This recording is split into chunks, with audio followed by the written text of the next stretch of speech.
ఈరోజు మన ముందు ధన్యత గోల్డ్ జ్యువెలరీ సత్యమణి గారు మనతో పాటున్నారండి. వారి ఎక్స్పీరియన్స్ స్టోరీ, వారి సక్సెస్ స్టోరీ ఏంటో ఈరోజు మనం మానసి వెల్త్ మంత్రంలో తెలుసుకుందాం.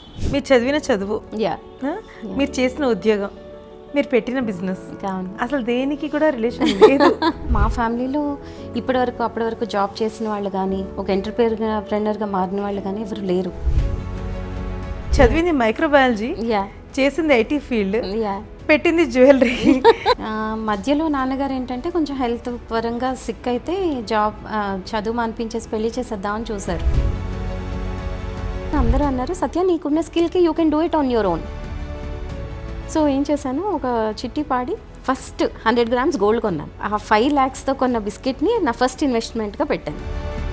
మనకి ఒడిదుడుకులు లేని రోజు ఎవరికి ఉండదు, మనకి ఉండదు, ఏ ప్రాణికి ఉండదు. ధన్యత అని పెట్టి ఎగ్జిబిషన్ పెట్టాను నేను, అంతే. ద వెరీ ఫస్ట్ ఎగ్జిబిషన్, మీరు నమ్మరు, నేను ఎంటర్ అవుతూనే నాకు 103, 104 ఫీవర్. ఆల్మోస్ట్ 4-5 crores డౌన్లోకి వెళ్ళిపోయాను. నేను ఇన్వెస్ట్ చేసింది పోయి నేను మోసపోవటం వల్ల 4-5 crores లాస్లోకి వెళ్ళిపోయాను.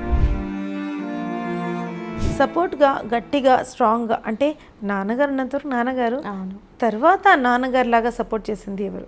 జరిగిన తర్వాత ఎలా మళ్ళీ నిలబడగలను అనుకున్నాను. దేవుడు మరో రూపంగా మళ్ళీ. మీలాగా ఎంతోమంది ఆడవాళ్ళు సక్సెస్ అవ్వాలి అని ఇప్పుడు కూడా మేబీ ట్రై చేస్తున్నారేమో, వాళ్ళకి మీ సక్సెస్ మంత్ర ఏదైనా షేర్ చేసుకుంటారా? ఇప్పుడు నాతో పనిచేసే వాళ్ళు అందరూ ఉంటారు. మా డ్రైవర్ 15 ఏళ్ళ నుంచి ఉన్నాడు, ఇంకొక మనిషి నాకు హెల్పర్ ఉన్నాడు, 7 ఏళ్ళ నుంచి ఉన్నాడు. నన్ను అమ్మ అనే పిలుస్తారు, నేను ఆయన కొడుకనే పిలుస్తాను. మానసి ప్రతిరోజు మధ్యాహ్నం 2:30 మీ 9+ న్యూస్లో.